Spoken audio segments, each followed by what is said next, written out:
Bon, déjà, il s'agissait de moderniser la boutique parce que ça n'avait pas été changé depuis 1995 et qu'il fallait absolument, maintenant, en plus on est passé au musée de France, il fallait un peu rafraîchir le look du musée.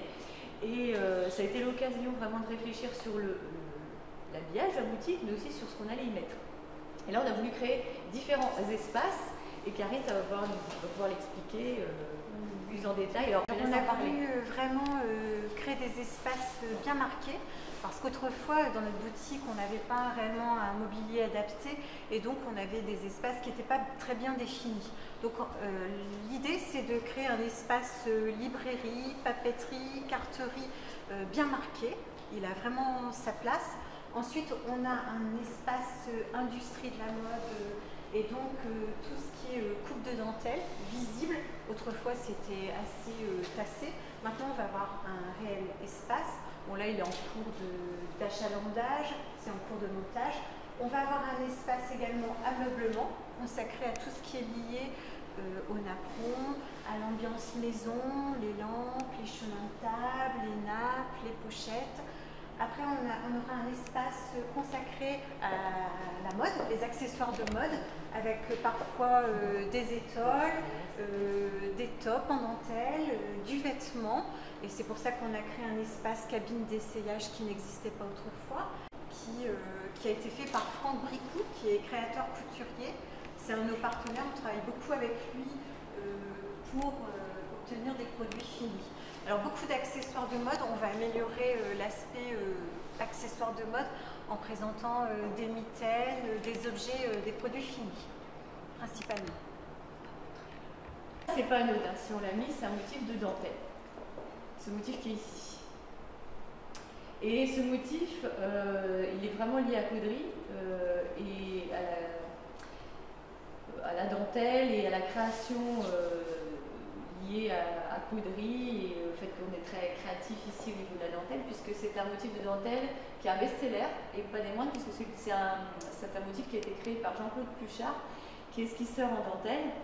Et on a voulu un peu lui rendre hommage à travers la déclinaison de ce motif en arrière-fond, en filigrane pour la boutique. Voilà, au mois d'avril prochain, puisque Jonathan Legrand, qui est la personne qui suit Iris Mittner, la Miss Univers, hein, vous savez, depuis depuis son élection déjà, depuis Miss France, Miss Nord-Pas-de-Calais, va venir au musée à l'occasion de la prochaine vente exceptionnelle. Il viendra déjà un peu avant, le 25 et le 26 mars, et il va nous laisser des robes pour la vente exceptionnelle. Donc les personnes qui viendront pour la vente exceptionnelle pourront voir les robes.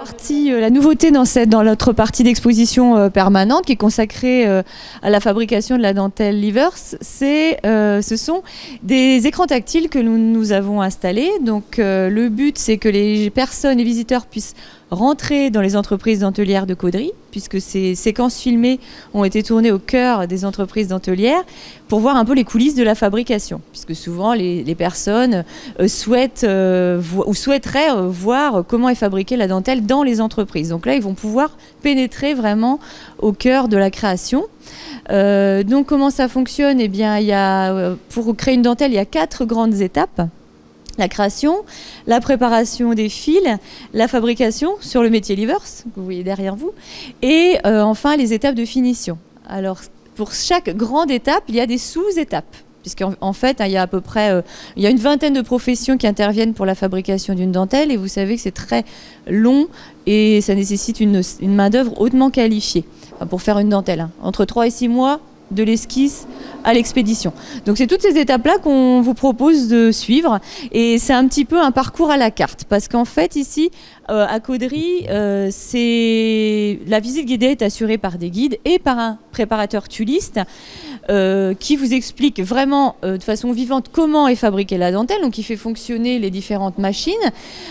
Donc ça reste, mais en plus on a les écrans qui viennent compléter. Voilà, donc c'est vraiment un plus par rapport à la visite habituelle. Donc comment ça fonctionne? C'est très simple.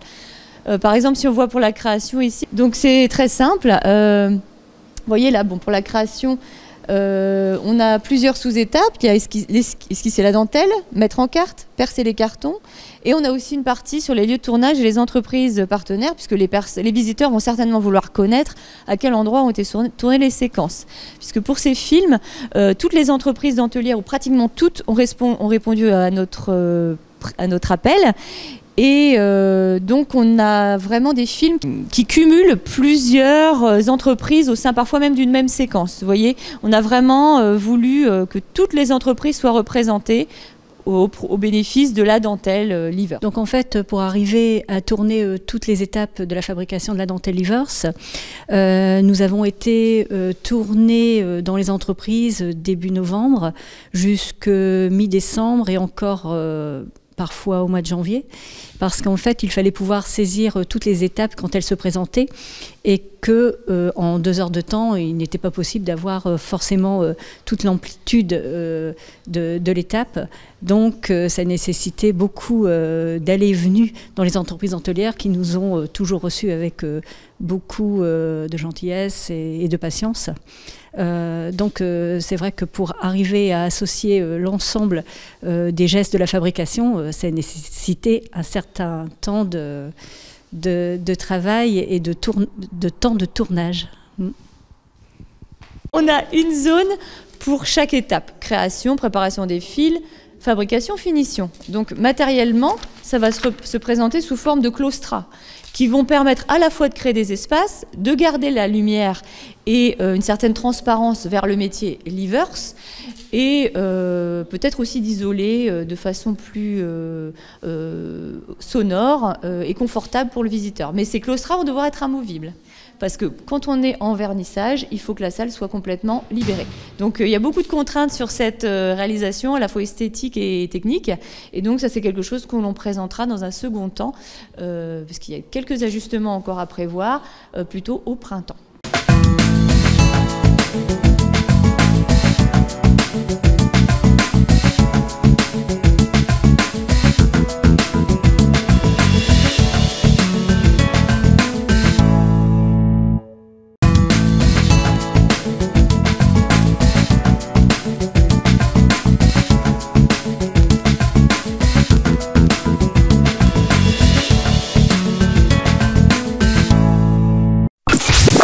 MRC Radio. Ouvert 24h sur 24.